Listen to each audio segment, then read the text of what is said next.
One. Sometimes seasonal patterns work. Sometimes they don't work. Sometimes they really work. Did we not prepare you for Sal, Rosh Hashanah, and Bar Yom Kippur? If not, then you just must need to re-listen to the show every day. Big day on Friday, and we're not liking the price action. Tim Quast, he's going to help us put it together. Maybe he could come up with a bullish framework for this market.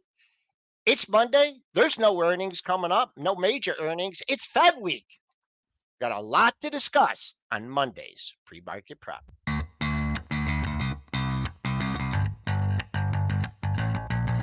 Coming to you live from downtown Detroit, this is Benzinga's Pre-Market Prep with your hosts, Joel Elconin. This is a volatile puppy here, isn't it? And Dennis Dick. I'm bidding a penny. I'd buy that stock for a penny.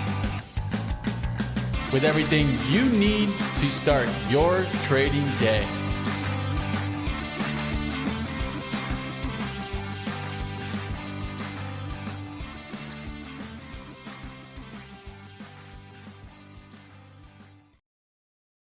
Say goodbye to the September contract. Say hello to the December contract. S&P 500 index futures down 6.25, 44.91.75.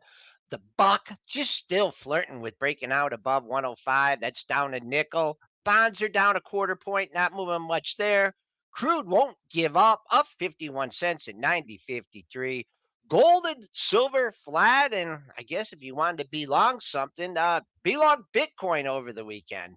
It's $885 higher at 27,360. Let's bring in Triple D here, and Triple D, man, I know there's times to be like neutral and bullish and bearish and super bearish or super bullish. And I know you've been the neutral to bearish. Is there anything out there that you're looking at that's going to put you in that super nasty bear camp? Not yet. I'm just sitting that neutral to bearish. Definitely not bullish. Definitely sitting with a lot of cash in the long-term portfolio and leaning short in the trading account. It's just I just don't see the catalyst to drive us imminently higher. And I see lots of potential catalysts to drive us lower. And valuation's obviously been one of them that's been a concern. But to your point here, Joel, it's the lost leadership we're starting to see here. It's not good that NVIDIA hovered around the 450 for 3 or 4 days and now has broken down. And not only breaking down Friday, we're down another 8 points here this morning. So you're starting to see where the leaders, you got to own them. You know, Cramer was right when Apple was at the top. And again, we love Jim Cramer, but I don't think he's always the best stock picker in the world. You know, when it's 180.70 is like, if didn't buy Apple, you missed out now, you're never getting back. It literally collapsed 2 days later. I think Apple's got a date a lot lower here. I think paying 29, 30 times earnings for Apple was, good when the story was hot. I think the story is cooling off. The AI story is cooling off. How do we know that? We see NVIDIA going down. It is the pure AI play. Everybody hyped up for the ARM IPO. Well, it's starting to show a little bit of coolness. Get an analyst here today. There's a lot more. We're going to get to that in a second too, with a sell rating on it. But I just think, like, why do I want to own expensive stocks in a higher rate environment when I have such a good alternative to stocks, and bonds probably being the best alternative, but cash being a very good alternative here right now too. So I just think we're in the same predicament that we were hyped on the big AI story for the last few months. That story's cooling off, and now we're left with an economy that is starting to teeter. I just want to talk about Friday's price action from just a couple different perspectives, and we can get into some individual users. I, I always talk about with Josh, like the propensity of the market to make a higher low for the week on a Friday, right? And then whether or not you get that follow through the following Monday. Now we all know what Friday was. It was the Quad-Witch expiration. It was the commencement of the Jewish holiday. And what you did during the Globex session on Friday was you made a new high for the week. when you traded up to 45.66, and that was just below last week's high, right? So you're like, okay, expiration, we're going to finish up here on the week. The exact opposite happened. And we ended up making a new low for the week in the same session. So I cannot remember when that's happened, the last time it's a happened. crazy stat. But yeah, but if anything, what it tells you is there's going to be some sellers on any rallies here. I don't know where the buy the dip area is, but there's going to be firm sellers on rallies here. So that's what I'm looking at from that price action on Friday. Let's bring Money Mitch here in and get his thoughts as well. I know he's in the background. And Money Mitch has been leaning towards the bearish side here too. How are you feeling about Friday's action, Mitch? Like, break down the technicals. You do the live trading. You're getting a feel for it. You're kind of in there as well. It felt to me like the bulls on Thursday, and especially even Wednesday or Thursday, you started seeing, a lot of bullish tweets, because we started coming up. They're like, hey, look, we got this inverse head and shoulders going in the Qs, so we're looking like we're going to break out to new highs. I saw a lot of that on Wednesday and Thursday. That all went cold on Friday. Nobody even talking, that now, because obviously Friday's turn was a little bit ugly. What are you seeing out there? What are you feeling? Yeah, I just take it back to what you guys have been talking to, and how the second half of the year could be trouble, right? And could be choppy. That's what I think we're seeing here, right? We're seeing that second half play out. We're getting some up action, then down action, up action, down action. And I kind of expect the same. I don't expect this, coming back down to dangerous prices, but why not just go down closer towards 430s? 440s and then bounce right back into the 440s to 450 range. Sure. I think we'll be stuck here the rest of the year. And that's going to be the trouble of how do you play this, right? When the market's not trending, that's easily when the momentum traders get crushed. Yes.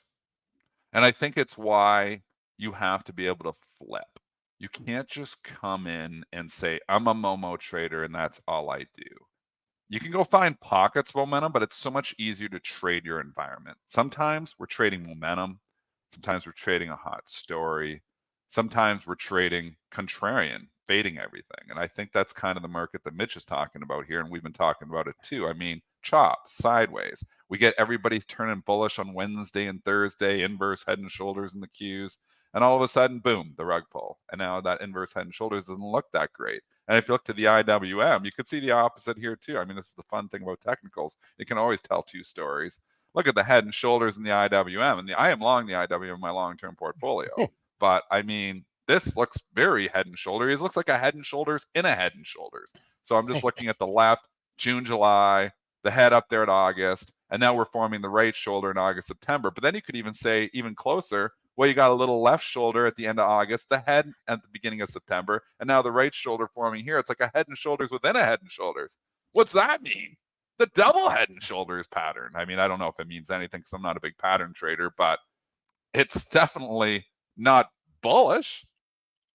The other thing too, and this just goes right along with this conversation, is streaks. You like to see streaks in the market, right? And 2, 3. Sometimes when they get over 4, the 4 goes to 5, the 5 goes to 6, and the good old days when the market had more momentum. But it's like it just illustrating you had 3 down in a row. You're like, oh man, we're in trouble. Then 2 up, then 1 down, then 2 up. I mean, there's really no, like, the bulls are, it's a battle between the bulls and the bears, and no consistent patterns. I'm gonna go overall. I got a little bearish over the weekend. The price action here is determining it. We did take out last week's low. That is a good number, but a better number is the low from 2 weeks ago with the rollover at 83.25. So the bulls still got a little something to cling to here. Like, we could be in a 100-point trading range. But they got some work to do here on this Monday morning. They got to get us back in the 4,500 handle, or I know Chaikin talked about 4,450. I think we take out that 2-week low. I think we could go a lot lower than that. Dennis, one other thing you mentioned is, what's the catalyst to take us higher? Like, I don't know. Strikes, the strikes being settled, the Fed pivot. I mean, what could, what's Fed out there? pivot is not coming anytime soon. And that's what the bulls were saying. Second half, we're going to start seeing rates go down. The only way you start seeing rates go down is if the economy falls off a cliff. That's when you start seeing. So that's not going to be good news for stocks. I don't see the imminent catalyst here. I've seen a lot of companies warning, like, let's look under the hood a little bit. How many companies have been warning? At 4 airlines warn. That's not great. Again, it's fuel prices, so maybe that's just. But then you had some sneaky warnings. Nucor, that's not a good warning from Nucor Steel. And nobody was talking about it Friday morning. The stock was trading 161, 162. And I was like, apparently the market doesn't care. I even tweeted it. Well, you know what happened? Later on in the day, market started to care. Nucor ended up losing $10. I mean, here's a stock that's cyclical. Here's a stock that's talking about earnings coming down. I mean, maybe we should just read and listen to what the companies are telling us here. And a lot of them are saying about a potential slowdown here. Is it going to happen in tech? I don't know. Like, tech seems to be, bulletproof to a certain extent, a lot of this. But does it mean like Nvidia is going to continue to just keep blowing away, and going to keep growing earnings at the rate they're growing? Or was there pull forward there? I mean, there's a question of that too. I think as Nvidia goes, this market is going to go here, though. And I don't think it's coincidence this market all of a sudden starts to look bad after Nvidia has a couple of bad days. Is Nvidia the Cisco of our time? Absolutely. Absolutely. Yeah. Cisco, just to take you back to when I started at the Bright Trading Office back in 1999 and, getting into 2000, 2001, Cisco, CSCO, is the most valuable company in the world. And it was trading at 80 times earnings. And people are like, well, it's going to grow into that earnings. Well, it eventually did grow into those earnings. Unfortunately for the longs, though, the PE contracted massively here. Cisco topping out at $85 in the year 2000. It is now $56, 23 cool years later. So you won't see it on that chart because you just can't quite go back far enough. But you know what? Oh. If you could, you see the bubble burst. $85 was the high in 2001. So I think Mitch's charts maybe go back further than that. Joel's only got the 20 years. Yeah. So if you only got 20-year charts, you think, oh, this is an all-time high for Cisco. No, it's not. Because when you pay 80 times earnings for something and you hold on for too long, usually you lose money. All right. Now, one thing I did want to point to also, and you just pointed to maybe seeing slowdown. I wonder if that's going to come with also maybe some credit card delinquencies. This is also from Q2, of course, about a month old data. We'll get some new data up soon, but you guys can see the delinquencies here and the new credit card starting to jump. And another thing that we've been seeing and hearing about is auto loan delinquencies. We're at 7.3% in Q2. Now, mortgage delinquencies are remaining low. We kind of know what that is from, right? The low interest rates that they got in the first place. Paying that one. Yeah, right? They're paying that one. But the car loans, those are starting to struggle. Credit cards are really starting to struggle. So I wonder, is this starting to really show that slowdown? I think the big ticket stuff is going to hurt. And again, housing has got to pass because we know everybody's locked in and the supply is down. So that's why housing. But even the home builders are starting to take a hit here lately. So the numbers are still fine, but then they hit Lennar. They did buy the dip on Lennar, but they did hit it on decent numbers. But I keep thinking like this GM and Ford strike, and we can talk about this. And, the UAW's, talking about record profits. We want a piece of that action. But you know what? Automotive industry is very cyclical. And we were at the top of the cycle. And I think we are going to fall off a cliff because I think there's going to be a lot of people who cannot afford new cars. To the Cox Automotive gentleman that we showed on the show a week ago, 50% of people are priced out of the new car market, 50%. So, I mean, you lose a lot of potential customers there. Now, a lot of those potential customers maybe weren't there in the first place, but there is definitely a lot of people who are going to have less money than they did when interest rates are this high. And you get those big ticket stuff. We saw ENPH, a financing play. That stock just cannot catch a bid. You certainly see the airlines, where these are expensive things going on trips where people all went on their trips. Now, are they all of a sudden going to start, curtailing their expenses? We don't know. A lot of this airline sell-off is because of fuel prices. So maybe demand does stay high. Or maybe, the consumer starts to get more stretched and saying, we'll put that trip off for a few months or next year because, we're just a little bit stretched for cash right now. We'll put that trip off until they lower rates next year. What if they don't lower rates next year? What if rates stay high? Are you prepared for that, consumer? I don't know if the consumer is. lots of things to worry about in this rosy stock market. We'll get into a little bit of some Fed outlook, but I wanted to add over the weekend, of course, for Stellantis and the United Auto Workers, of course, the strike continued this weekend, but Stellantis stepped up at least a little bit more as they're offering union workers raises of nearly 21% over the course of the contract and included an immediate 10% pay increase. But still not enough, at least for the UAW for now, as they continue to battle back, trying to get the most that they can. We had the relief pop on Friday. The strike did. actually happened. And what we said was, it was, price. We knew they were going to strike. So it was kind of maybe somewhat predictable they were going to squeeze the shorts. People who were short this thing, okay, oh yeah, they're striking. I'm going to make some money now. Everybody knew they were striking. It was like Phil LeBeau was on there. They're going on strike. There's going to be no deal here. You could see the talks. There was going to be a strike. So the stocks went the other way just to punish the maximum amount of participants. So we'll squeeze those people who were short, squeeze those, get their stock from them, and then eventually start to leak again. I think that's what happens. I think you could see little slow leak on these stocks, and maybe we squeeze them more. And valuations are cheap. I'm not going to say that they're not. But again, it's top of the cycle, strike, prices going up, margins are going to get squeezed even when they get a new potential labor deal. So don't expect those record profits to continue just because of that. And then if the consumer demand comes down a little bit, you could see a situation where GM and Ford could actually go red in their earnings, meaning not making money. Oh man. That would not be pretty. So I do believe, I'm going to continue to say, I think General Motors and Ford are value traps. All right, we'll see what happens with Stellantis and that UAW, but I wanted to show here the Fed tool, of course, and what is it showing us? 99% chance of no interest rate hikes at this meeting. So I think we can pretty much put that on the back burner, right? I mean, if it's saying 99%, I don't think anyone in their right mind is thinking that they raise interest rates at this meeting. Now, the question will be more of the actual conversation, right? Mm-hmm. And how dovish and hawkish does that go? What are you guys expecting to hear a little bit? I'll kick it to Joel. What do you think he's going to come? The Is he going to be the same thing that he's been saying. The same thing is I mean, people are just not listening. He's been saying the same thing. Inflation, he is not convinced that they've whooped inflation. He's not convinced he doesn't have to take rates higher of maybe another quarter point, another half a point. He's been saying there's a lot of factors to consider. He's data dependent. He keeps saying the same thing. Yeah, we're not and listening. people want to put words in his mouth. So Yeah. that is, I'll let you comment on that. But to me, No, it's I'm just with like, you. He's been very consistent with the speech. I mean, they've been saying about, if they take off their, they've got their, on the inflation, they're holding them down here. They got their, they're on the ground inflation. They're putting their, foot on their throat, trying to choke them out.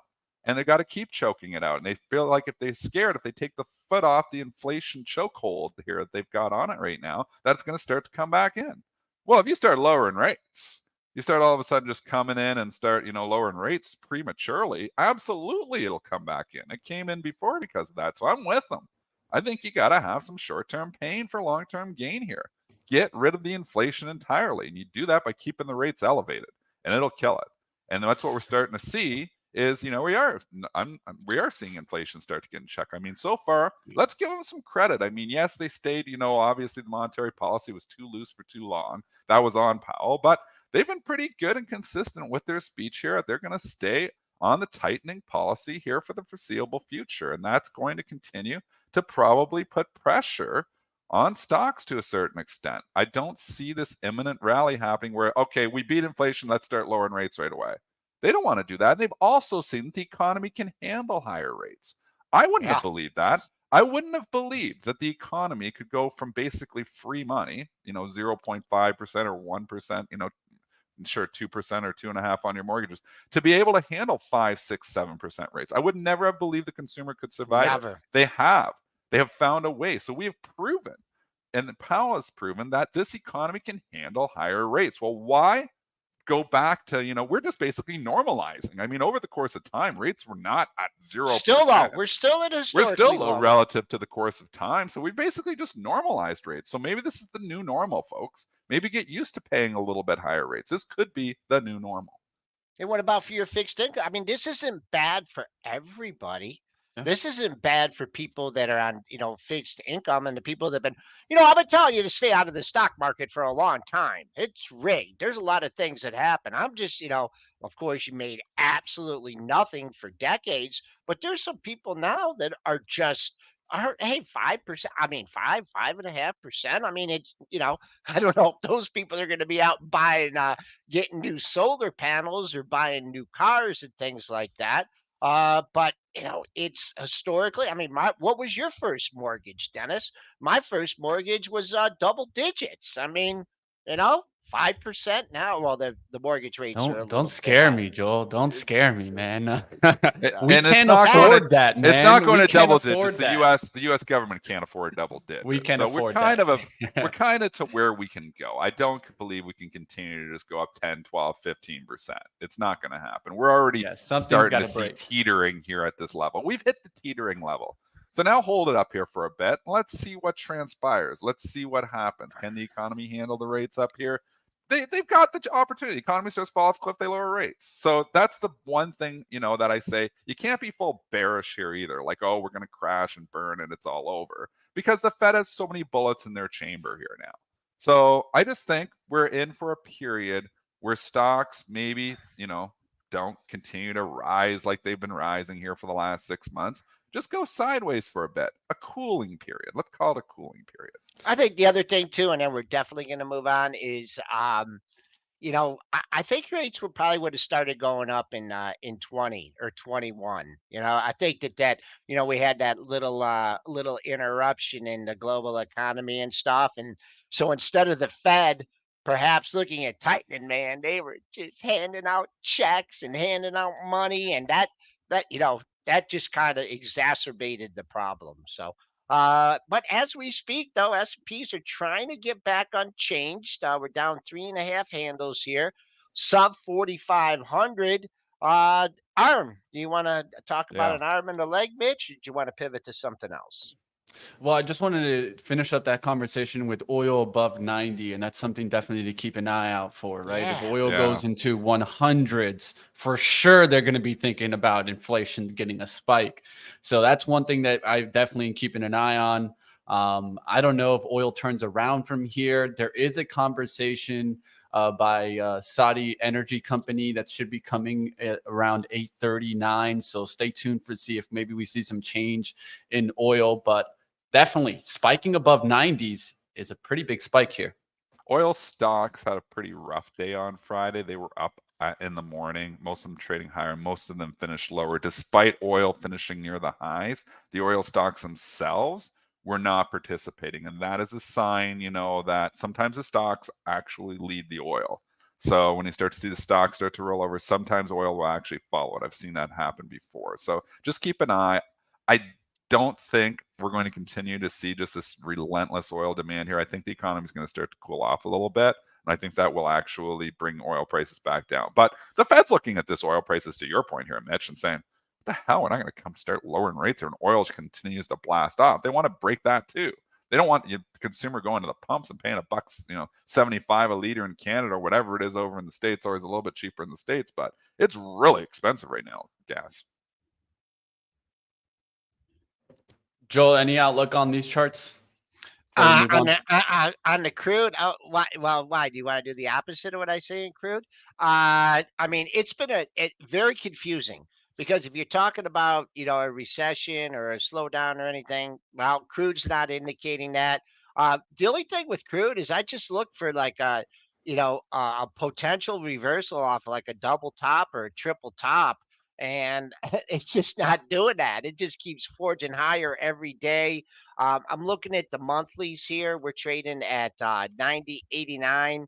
You got a pair of monthly highs from the end of 2022 at the $92 level. That's a buck away. I mean, the also thing with futures, with the crude oil futures is they roll them every month. So like when there's a lot of things that go into the technicals besides the daily highs and low. But right now, there's they think demand probably is going to increase out of China. We keep hearing that Chinese economy is going to pick up, that they're doing things to do that, and they're going to be more more demand for oil. So that's what, and I know some people are really worried about a major energy crisis. But I mean, if the economy really slows down, people will they'll be walking to a restaurant instead of driving to it. Let's get to upgrades. Downgrade. Bernstein initiating coverage on ARM, holding with underperform rating and announcing a price target of $46. I know I'll be looking at ARM today to see if it could recover. If it can't, I can expect a little bit more downside in tech. Safe to say, Bernstein probably wasn't underwriting this. Yeah, wink, 46. I mean, they're coming out here. The valuation on ARM is crazy. It's nothing short of crazy. Had the pop up, got near that $70, $69, $70. It's come off here a bit. It's not going to be straight down. It's not going to be straight up. It's going to have a lot of chop here, but valuation's not good. NVIDIA falling off is not good for the stock either. I'm eventually going to be pair trading ARM with NVIDIA because these are both AI plays here. I haven't really started trading the ARM. I did make one trade on Friday. It got down dirty a little bit on it, but I'm not going to trade actively probably until a week or two from now, but I will be pair trading with NVIDIA. So as you see, NVIDIA is starting to get weaker. I don't think it's good for ARM. Options, I believe, start today too. And we all know what that did to the old VTS, right? Is that the stock? No, not And we always VT. forget VFS, I think it was. Yeah, VFS. So it's fine. It's a support, though. Hey, let's give VFS some love. Come Okay, on. got a little bit overdone at 93, but it's What you fine. wanna It's give it support down love for? 15, 16. Maybe we I'll get give a it some run to hate. like 20 or 25 again. I don't disagree. The most, Dude, the most. I've yet to see this vehicle on the road, team. If anybody has seen this vehicle on the United States roads, please let me know. I have not seen this vehicle, and it's like the Tesla, the eyeball test, right? Right. We had Jason Raznick always say that he wanted to see multiple Teslas in a parking lot. Do you see multiple VFS vehicles in parking lots? No. I have No, never I seen think this long vehicle. term you're a lot lower on VFS, so I was a little Yeah. bit joking there too. But I mean, from a technical perspective, it's actually finding some support. 11, 16, 3 days after trading, then had the ridiculous run to 93. Bubble burst. We knew that bubble would burst. We knew eventually the chart was going to look like this. We just didn't know the timing of it and how ugly, how crazy it was going to get. The bubble burst the day the options came out to spinners. Great call that he made. You're finding some support in here. I think when we look at the stock 2 years later, I think it's a lot lower, meaning could be single digits or less. But could you get a pop up before that? Anything's tradable. Next upgrade here comes from Micron Technology to buy, raising price target to 85. And who is it? Of course, Deutsche Bank stepping up here. Really? Micron's chart's been looking good. Now has quickly pulled back here in the pre-market. Is this an opportunity to buy? No, sell. I would sell it into this. I think Deutsche Bank is late to the party here. I think the AI bubble started to pop, and has started to pop with NVIDIA going down here. The stock wanted to go down. Now you get an upgrade bringing it back up. I think this is a gift. I do think, it could have moved to 73 or 74, 75. Sure, it could. But I think you got a lot of technical resistance here. I think this is a selling opportunity more than a buying opportunity. If I was to say, you mentioned 73, 74. If we were going to go a little bit lower and we were going to look at the price action today and also over since the end of July, Triple D or Mitch, what would you say ahead of those levels is a big level? Well, that's 72 where he Yeah, topped out yeah. there. Yeah. And you're coming into that. 72.50, something like that. Sure. Right here. Yep. And the other two, when I look at charts like this and I see pops like over a whole number after that, I say, well, what did it do after? Right? What did they do after they cleaned the book out? All the big 72 sellers here. Mm-hmm. Boom. Came back down hard. Now you did it again this time. You had a bad day in the market on Friday, so maybe that's not as fair. But man, I don't know. Just really keep a close eye. You did spike up there to the pre-market, so that's a good thing, right to 72 even. But don't know where to buy it, but certainly have an inkling where to potentially sell it. All right, I want to bring this into a conversation that's pretty interesting, and I have a graphic to bring up here to talk about it. We'll get back to upgrades and downgrade, but I wanted to talk about Intel versus AMD here. And this was on Reuters, of course, after Intel had a tough day after the chip maker said that it's delaying its 7 nanometer chip. And of course, this is a chip that's very important for kind of the AI outlook. Also, pushing this back, now expected in early 2023, late kind of second half of 2023 expected now. And so right here is a very important outlook. Which one's going to win the party here? Is it Intel or AMD? What do you expect here? Oh, I think at Lisa Su, I would bet with Lisa Su all the way. I think Intel just hasn't been, they're trying to redefine their business to a certain extent, though. They're trying to go other ways, obviously not competing directly with NVIDIA anymore. I think technically, Intel looks teetery to me. It's had a really good run. I mean, we're 25 to 38. Time with stocks up 50% in the last few months. It's been a good move for Intel. There could be a cooling period ahead. AMD never really got going. It had that big move, after, actually after we had bought it. It had the big move quickly from 95 to 130 and then just never really got going again. I did sell half of it, that, back at 114. Obviously wish I would have sold it all because it's at $100. Kept half. I would bet on AMD over Intel all day. Boy, oh boy. Good support. This has got to stay in triple digits. That's the only, that's major for AMD. I'll talk about the technicals. 1005 you hit, and then you hit 9958. So you're coming into an area where it needs to hold. After that, things just get real thin between 80 and 100. We know the stock likes to go with the market. So, you're going to need to catch a bid in the market. Intel, I've been holding on for this thing for way too long. And I'm not even sure what my average price is, but I'd be more inclined to sell it than buy any more right here. It hit that 40, that psychological. They did went to 40.07. Now trading in the red. At the least, I'd be looking to see what happens at $36. That's the last measuring the last rally. Couple daily lows there. So I wouldn't even call it major support. I'd be looking for a drift back down to 36. Perhaps hold and turn up again for it. It just seems like they give you some good news and the stock goes down. And then they give you bad news and the stock goes down. And then they give you really bad news and the stock goes down even more. So I mean, it just it's had a nice run. I'm not sure what's going to turn it back news in the over. last few months. So stock goes Yeah, up in that's true. absence of bad news. Yeah. And Disney maybe the same thing. I mean, it's starting to go, and we've talked about this, and I've kind of turned bullish short term. I talked about the 83.5, and I was like, oh, I can't just do feel it on the difference. Disney. I can't I know. do it on I'm not Disney, long man. it either. I haven't bought it. Well, I've been playing it though from the trading perspective of it. Like buying dips on it, and just flipping it, and it has been working. It worked again on Friday. It was dipping, and then they buy it back up again. So I mean, it has turned short term for Disney. Long term, they got a lot of problems. Well, let's take a look at the miners this morning as Bitcoin is very strong and it's giving them a nice little lift here. Mara already kicking it to 1037, closed at what I had 980s. No, a little bit lower than that. Yeah, 979 on Friday.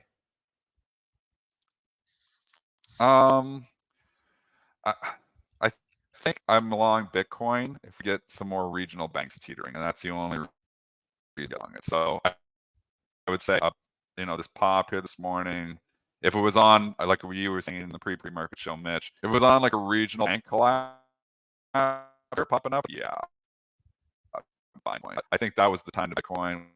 We haven't seen any problems imminently, going with the regional bank. I do think there could be some more problems in the future, but I'm not going to try to speculate on that. And I think you'll have a chance. Like, I actually get headlines going. People don't, just all of a sudden, they're on Bitcoin. Start to see some problems in the regional banks when I'm buying Bitcoin, not today. Hey Dennis, how's your are you losing your quotes at all? Because you just broke up a tad there. Yeah, it seems like your internet's cutting out a little bit, Dennis. I was checking on my side to see if it was mine. You know what it was? I was just logging into another system here. It just ate up my internet there for a second. So you should hear me fine now. Sorry. I was just saying I'm not buying Bitcoin until I start seeing some regional banks hitting the headlines again. Yeah, we'll see what happens. You hear me? What do you see on these charts, Joel? You're good. This Mara, I mean, if you own, this has been a really nice rally in Bitcoin, and then this thing closed near the low of the move yesterday. So you're getting a pop. I mean, if you want to participate in the Bitcoin rally, then buy Bitcoin.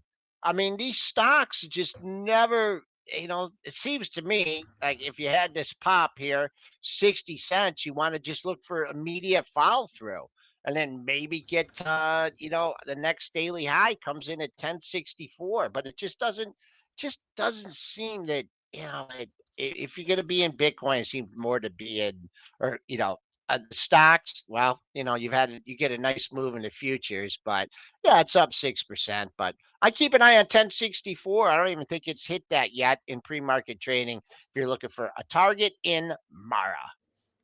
All right, it's time to get to everybody's favorite time on Mondays. You guys know where it is. Dennis is going to do a little dance, and we're going to get to Market Structure Mondays.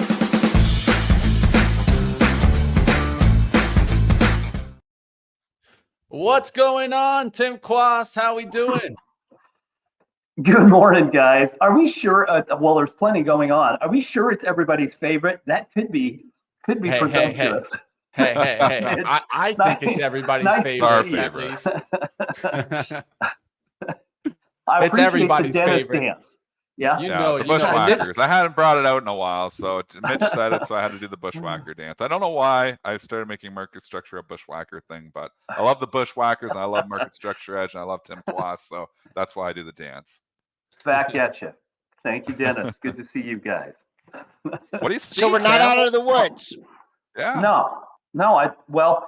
Yeah. So it depends on what woods you're referring to, Joel.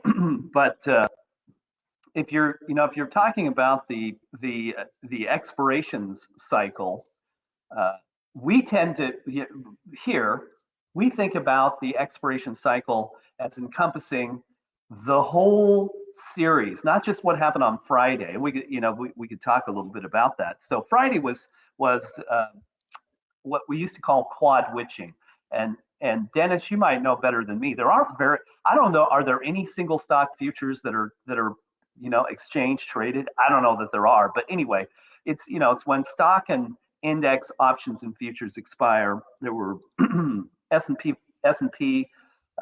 Standard & Poor's index rebalances, all of that on Friday. But there were things on Thursday, and then today the new series trades. I mean, to us, this is a very important day because you get to benchmark whether money is recommitting to its leverage, hedges, substitutes. So we watch that pretty closely. We like to call Tuesday Counterparty Tuesday because all of the banks who traffic in that will square the books. I mean, they won and they lost, and they're going to have to square the ledger. And then Wednesday, as the Fed does or does not do anything, probably nothing, VIX options expire. So to us, the whole period extends from Thursday through Wednesday. It's not always that way. This is one of the expirations periods where it's split into 2 weeks. But I think that promotes arbitrage. And the way we prove it is we look at the behavioral changes.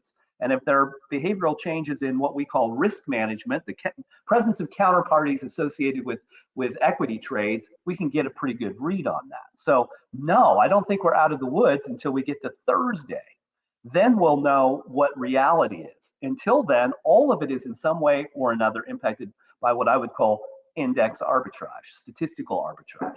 And you're even looking a little bit farther than that, right? Because we can get through the expirations, we can get through the early part of this week, but a week from Friday, what do we have? Quarterly S&P imbalances, too.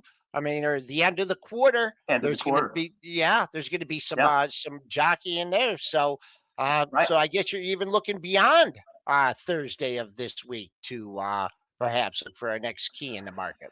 Yeah, maybe. I'm going to lean on some data from our market strategist Brian Wilson, but he compiled some really interesting data that he circulated this morning. And in the last week, interestingly, passive flows were up proportionately from the preceding week, 6.2%, as the market struggled to me, into an index rebalance that may suggest that global macro money has reduced its exposure to equities. It's always hard to tell. Algorithms are designed to deceive. And there are great clouds of orders that are put out, and 95% of them are canceled. And in behind all that stuff, things change. And to us, looking across the market, passive money has dominated for the last 30 days. I mean, it's a very dominant force anyway.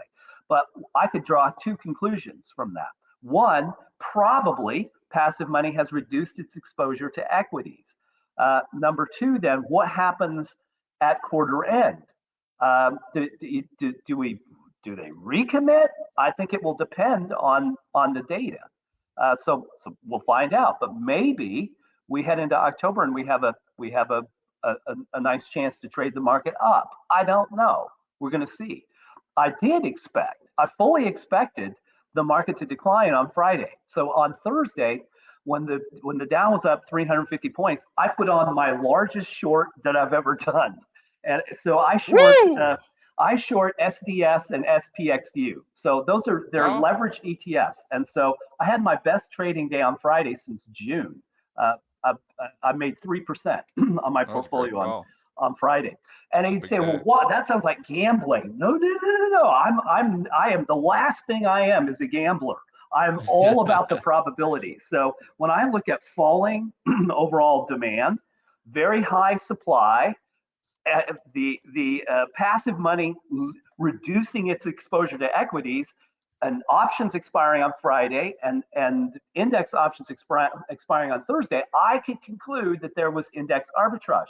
You would, on Thursday, drive the market up so you could dump your options that responded to that. So there was a high probability the market would give back those gains. So it worked out. Doesn't work out every time, but the key to me, traders, is you don't just guess. You want the data to be in your favor.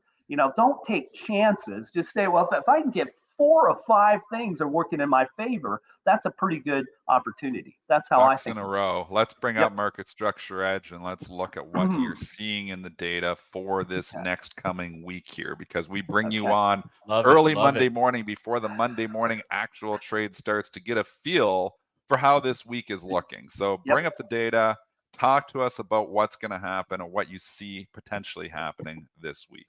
Okay. Yeah, I love Market Structure Edge. To me, it's like kind of like when you're watching poker and then you see the percentages on the side. It's like knowing the other people's hands, right? Let's take a look. What is it showing, Tim? That is exactly the way I think about it, Mitch. This is what Stop. I'm looking at the top left corner. Right. No companies in the momentum. I've never seen that since you've been coming on the show. I've never seen not even one company. Not even one company in the momentum filter. There is not a single stock in the momentum portfolio. But oh my gosh, this is not if you ever thought we were in a contrarian market and not in a momentum market, here's the data for your proof. This is not a market to chase stocks in. When there's no stocks in the momentum filter, don't go chasing stocks, man. Stop the momentum strategies. There's none to be had. None. No. Dennis is deleting all his momentum strategies from his database. Completely on hold until Tim Quast comes up back on next Monday and tells us there's 100 stocks in momentum for portfolio. Right. Wow. When's the last time there was none in there? In March. Back in March, there were none. During the bank financial crisis. The bank crisis, I guess that's redundant. So we had a couple of days where we hit none back then too. Right. And again, it's a statistic, but traders, if you have something that says, well, don't chase momentum, you might get lucky and something does well that you're watching, but the probabilities are stacked against you. And so, you don't take risks that aren't justified by probabilities. I would look at this and say 0 here, 18 in here, led by healthcare. If I'm going to trade something, I'm probably going to trade low volatility healthcare like Cigna. Cigna is the most volatile stock in the low volatility portfolio at 2.2%. Well, so there's an opportunity. If Cigna is down a little bit today, it's a great opportunity to produce a 1 to 2% return in, let's say, 3 days, maybe right into the Fed meeting. So I would say, here's what we're looking at. Very stable supply and demand, and supply has dropped sharply 1, 2, 3, 4 days down. Well, there's a probability that you get a gain in that. But what this data is telling you is that big institutional money that has all the inputs, all the global macro inputs, is saying we need to cluster in large stable stocks. Okay, well, let's follow that. And maybe there's some opportunity to pick up small gains. This isn't going to be, trading Roblox or GitLab or stuff that will move 4, 5, 6%. That trade is over for the moment. Now, when it's back, we can pursue that. But right now, this is what the data would indicate. Where should we go looking underneath the hood? Well, there's one. If I have a Benzinga September 18 portfolio. Look at this, 4.8. It's not even 5.0. Demand in the market is not enough to sustain prices. So at 5.0 on a 10-point scale, it means there's roughly balanced buying and selling. So then prices will be driven by supply fluctuations. At 4.8, I don't know what happens today. New options are trading today, and it can distort the outcome. But statistically, you would say, well, the market continues to have a downside bias. Here's the Benzinga September 18 portfolio. I just put 4 stocks in here, led by fast traders, machines with an investment horizon of a day or less. Healthcare is the leading category. Notice that demand's very level, supply is falling. That's what you're looking for right now if you're going to be long. What's in there? I'm still tempted to be short the market because of these conditions, but there you go. PXD and energy, very nice, big stable stock. Opportunity to produce, a modest gain. Its volatility is only 2%. So, for instance, if it starts out flat and you have a chance to buy that stock and maybe make 1%, but if you do make 1%, take the gain. Just be happy with that. AirCap, they're a supplier to the airline industry. 2.2% volatility. It's the smallest of the group. Here's Cigna, 2.2% volatility. So you're only after about half that because machines will give you half of it, roughly. And so what I prefer to do, it doesn't always work out this way, is if they're down half, one of those is down half its volatility today, I probably buy that because in the next 2 days, the probability that it regains that half of the volatility is very high statistically. There's a 75% chance of it, still 25% risk, but that's what I'm willing to take. So AstraZeneca would round us out there. So that's, to me, what you look at. And otherwise, be very, very careful here. There are a lot of, tectonic plate shifting going on here as we finish off September options expirations. All right, so let's do a little bit of something special for you guys. You guys smash the like button here. We're going to do a little bit of some ticker time with Tim Quast also joining us.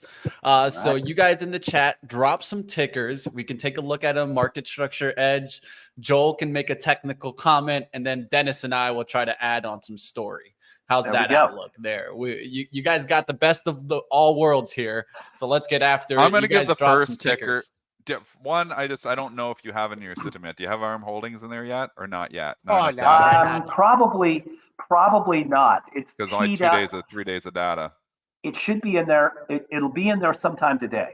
I've talked to our chief data engineer this over the weekend. Said there are 2 to add, but we need a minimum of 2 days just for it to manifest. And really, we like 10 days to look at patterns. Okay. So I can't quite do it yet. So let's do NVIDIA to start then. Let's do NVIDIA. You're reading my mind, Triple D. Yeah. The chat wants to hear more. We talked NVIDIA bit off the hop. We're concerned about the breakdown through 450, but let's look in the data and see what the data says. Right. So the time to buy NVIDIA, to me particularly, is right when it hits 10 and supply declines. So that's where you can get your gains. And the moment supply starts to rise or demand falls, you're not going to capture it perfectly. That's the time to leave. And right now it's 1 and supply is 52%. I would prefer to see those things reverse. And it's a great illustration of how, everybody on the planet in some form or fashion, I'm overstating it, but owns NVIDIA because it's one of the most liquid, largest stocks in the U.S. equity market. But you can't beat the market by owning stuff somebody else doesn't. You just have to own it at different times. And so here's your key. Don't own it when demand is falling and supply is rising. Just park your money where you're earning 4.5% in cash, and then buy it when demand rises and supply falls. And if you do that, you will consistently outperform your competitors. So demand is at 1 right now. Do you start buying when it starts to go to 2, 3, or do you wait until it still gets up to 5? NVIDIA, you can buy as soon as demand rises. I mean, if you want the absolute best probabilities of producing a return, when a stock like NVIDIA, which is a momentum stock, hits 10 and supply ticks down like it did right here, the probability of producing a return within 3 days is nearly 100%. Now, that means you still could go wrong. If there are other things going on, options expiring, if they report earnings, if there's some kind of major Fed decision, those things can affect those outcomes. But that is statistically optimal. You're very high probability, but you could buy it on the uptick in demand, particularly if supply doesn't move. Demand rises, supply does not, price is going to move. It's just a basic economic principle. What do you see on the technical side, Joel?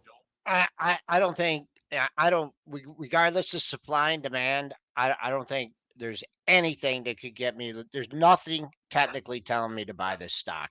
And the reason I'm saying that, nothing in here. Number two, I mean, look at all these green monthly candles. Yeah. I mean, come on. It's a nice thing to focus on. Yep. And then now you're going to get a red monthly candle, right? I mean, unless something really changes. Here, you had a red candle, you had another red candle, then another red candle. And then you had 3 out of 4. So if I had to pick, to me, I'd ride. If I was long, I'd be hoping for 450 is going to be major resistance, but that's $20 away. But 400 looks like this thing has a date with 400. Richard Williams wants to take a look at Pfizer. What about Pfizer? That's an interesting one to maybe take a look at. I'll go to you first, Tim. What's market structure edge maybe say on Pfizer? All right, so 30-day supply-demand view here. That's what this is. So if you've never seen this before, price is here, top gray graph. This is the algorithm called demand. And Pfizer is a large cap value stock. So it spends a lot of time at 5, and then supply is short volume. Again, I wouldn't own Pfizer. It's a 1. This is a good sign. If demand rises, that's a good time to buy. But this would tell you to leave, right? So if it's a 5 and it drops to 4 and supply has jumped above the trend, you're out.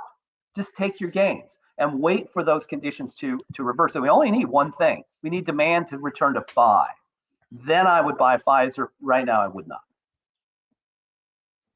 Eli Lilly. Let's just stay in the same sector here because this has been moving and moving and moving and moving and moving and nonstop bid from when me and Mitch liked it back at 320. It's got to $600. Momentum was just so high on this thing. It had a bad day on Friday. Does that change anything?